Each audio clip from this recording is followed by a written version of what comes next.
నేనైతే ఇంట్లోనే సున్నిపిండి సబ్బులండి న్యాచురల్‌గా తయారు చేస్తున్నాను. దీనికోసం ఫస్ట్ నేనైతే వీటిని మనము నీళ్లు కాగబెట్టుకొని దాంట్లో మెల్ట్ చేయాలండి.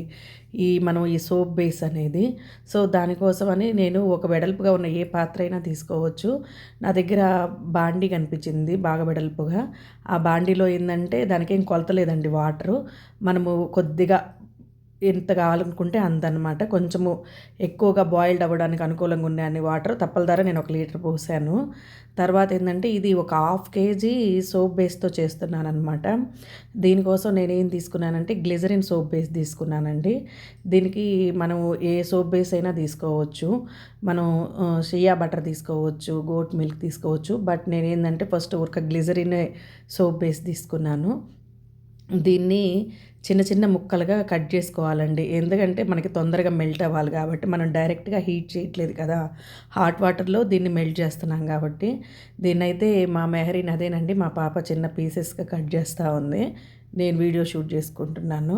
అలా చిన్న పీసెస్‌గా కట్ చేసిన వాటన్నిటిని మనము ఒక చిన్న బౌల్ గానీ, కొంచెం ఎత్తుగా ఉన్నది, లోపల రౌండ్‌గా ఉన్నది ఏ బౌల్ అయినా తీసుకోవచ్చు. కొంచెం మందపాటిదైతే మనకి బాగా ఏమంటామంటే నీట్‌గా మొత్తం అంతా మెల్ట్ అయిపోతుందనమాట. అది చూడండి ఆ హాట్ వాటర్ బాగా హీట్ అయిన దాంట్లో దీన్ని పెట్టాను. దీని లోపల అడుగున ఇంకేదన్నా యేసుకున్నామంటే మనము ఒక ప్లేట్ లాంటిది ఏదన్నా ఇప్పుడు రైస్ కుక్కర్‌లో వస్తాయి గదండీ ప్లేట్‌లు అవి వేసుకున్నామనుకో ఇది అసలు కదలదు. నేను ఎందుకని వేయలేదంటే అప్పుడే నేను రైస్ బాయిల్ చేసున్నాను. అది హీట్‌గా ఉంది. ప్రెషర్ రాలేదు. సో, ఆ ప్లేట్ యేసుకుంటే మనకసలు ఇది కొంచెము ఇంకా నీట్‌గా బాగా కలబెట్టుకోవడానికి అనుకూలంగా ఉంటదనమాట.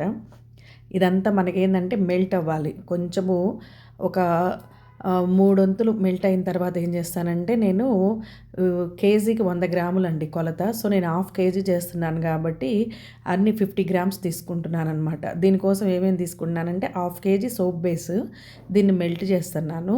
ఈ మెల్ట్ అయ్యే దాన్ని కొంచెం మెల్ట్ అయిన తర్వాత దీనికి ఒక 50 గ్రాముల సున్నిపిండండి. ఇది ఇంట్లో తయారు చేసినటువంటి సున్నిపిండి అనమాట. అది న్యాచురల్‌గా. ఈ న్యాచురల్‌గా తయారు చేసుకున్నటువంటి ఈ సున్నిపిండిని దీంట్లో వచ్చేసేసి మనం ఇంట్లో చేసుకునేటువంటి 4, 5 రకాలు ఏసినయి కాదండి. 20 ఐటెమ్స్ పైనేసి తయారు చేసుకున్న సున్నిపిండి ఇది. ఈ సున్నిపిండి మనకి బాగా ఫేస్‌కి బాగా గ్లో వచ్చిద్దండి. మొటియాలు గానీ, ఏమన్నా మనకి మచ్చలున్నా గూడా కొంచెము అంత తొందరగా కాదు గానీ ఒక 1 మంత్, 2 మంత్స్‌లో మనకి డిఫరెన్స్ తెలుస్తుందనమాట. అది ఆ సున్నిపిండిని నేను ఒక 50 గ్రాములు ఇది మెల్ట్ అయింది కదండీ! దాంట్లోనే వేసేసాను. వేసి ఇంకొంచెము కలబెట్టుకున్న తర్వాత సోప్ బేస్‌లో ఇది వచ్చేసి ఎస్ఎల్ఎస్ అండి. అదొక 50 గ్రాములు తీసుకున్నాను. అంతైనా తీసుకోవచ్చు, కొద్దిగా తగ్గియొచ్చు. బట్ నేను 2 సేమ్ కొలతే తీసుకున్నాను. అందులోకి వచ్చేసి ఒక ఈ క్యాప్సిల్స్ గూడా పిండేసాను. చూసారు గదా! ఇవి మొత్తం మనం ఏం చేయాలి అంటే ఇక దగ్గర పడిపోతూ ఉంటదనమాట. మనకు అందులో ఏం లేకుండా మెల్ట్ అయిపోతుంది అని మనకు అర్థమవుతది.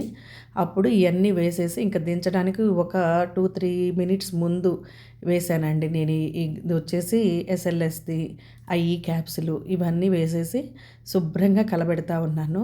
ఇంకా కొద్దిగా ఉందనమాట మనకి మెల్ట్ అవ్వాల్సింది.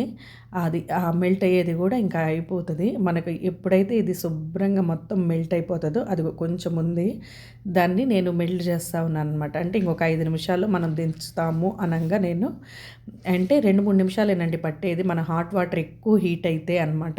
2, 3 నిమిషాలు లేదంటే కొంచెం మీడియం ఫ్లేమ్‌లో ఉందనుకోండి హాట్ వాటర్ ఒక 5 నిమిషాలు పట్టిద్ది. ఆ ముందు అవేసేసుకొని శుభ్రంగా కలబెట్టుకోవాలండి. ఏంటి మనకి అవి ఉన్నాయి కదా సోప్ బేస్ అనేది అది మొత్తం మెల్ట్ అయ్యేదాకా కలబెట్టుకొని చూడండి అసలు ఏం లేదు ఇప్పుడు అక్కడ.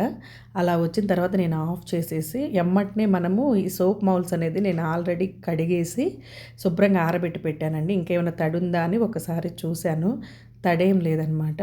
దాన్ని మనము ఇంకా ఈ సోప్ మౌల్స్ అనేవి అసలు కదిలిచ్చకుండా ఉండేటట్టు నేనైతే ఇవి నీడ పట్టునే చేస్తున్నాను. ఫ్యాన్ కింద పెట్టాను. ఇవి 100 గ్రామ్స్ సోప్ మౌల్స్ అండి ఇవి. మనకు ఒక సోప్ క్వాంటిటీ వచ్చి 100 గ్రామ్స్ పట్టిద్ది. సో, నేను దాన్ని అలా అనమాట. ఖచ్చితంగా నేను తీసుకున్నటువంటి ఈ హాఫ్ కేజీ సోప్ బేస్ అనేది ఆ 6 సోప్ మౌల్స్ ఉన్నాయి కదండీ! వాటికి కరెక్ట్‌గా సరిపోయిందనమాట. ఇది ఎంత బాగా ఉందోనండి సోపు. దీన్ని నేను ఏం చేశానంటే ఇంక కదిలిచ్చకుండా ఒక అరగంట మనము అలాగే వదిలేయాలండి. నేనైతే ఒక 40 మినిట్స్ ఖచ్చితంగా పెట్టాను. ఒక హాఫ్ అన్ అవర్ సరిపోతుంది. బట్ ఒక 40 నిమిషాల దాకా నేను అలాగ కదిలిచ్చకుండా మొత్తము అన్నిటికి అడ్జస్ట్ చేసేసి, ఆ ఫ్యాన్ గాలి కిందే ఆరబెట్టానండి. ఒక్క 40 నిమిషాల దాకా నేనేం కదిలియలేదు. దీనికి నేను చేసింది ఏం లేదండి. ఫస్ట్ అయితే మనము సోప్ బేస్‌ని హాట్ వాటర్ కాగబెట్టుకొని, దాంట్లో మనము ఒక మందపాటి గిన్నెలో ఈ సోప్ బేస్ ఏసుకొని కరగబెట్టుకోవాలనమాట. ఆ సోప్ బేస్ కరిగి మనకి దగ్గరవుతుంది, మొత్తం జావగా అవుతుంది అనిపించినప్పుడు, మనం ఈ సున్నిపిండి అనేది నేను 50 గ్రాములు తీసుకున్నాను అర కేజీకి.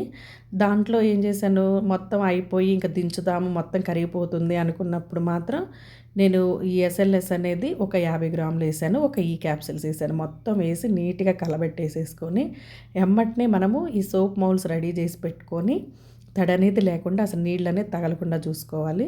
వాటిల్లో ఇవి పొయ్యాలండి. ఈ పోసేసేసుకొని ఒక అరగంట సేపు ఖచ్చితంగా ఆరబెట్టుకుంటే చూడండి ఎంత నీట్‌గా వచ్చినాయి అసలు సోప్స్ అనేవి. స్మెల్ కూడా బావుందండి. ఎందుకంటే ఇంట్లో తయారు చేసిన సున్నుపిండి కదా! ఇవి నేను ఆల్రెడీ వాడుతున్నానండి ఈ సోపులు. ఇవేందంటే మనకి మచ్చలనేవి కూడా నేను 2 మంత్స్ నుంచి వీటిని వాడుతున్నాను.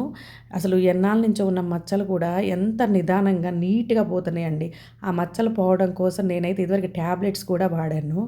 కానీ ఇప్పుడు అసలుకి ఏ టాబ్లెట్స్ ఏమీ అవసరం లేకుండానే మనం ఇంట్లో తయారు చేసుకున్న సున్నుపిండి సోపులతోటి శుభ్రంగా గ్లో కూడా వస్తదండి.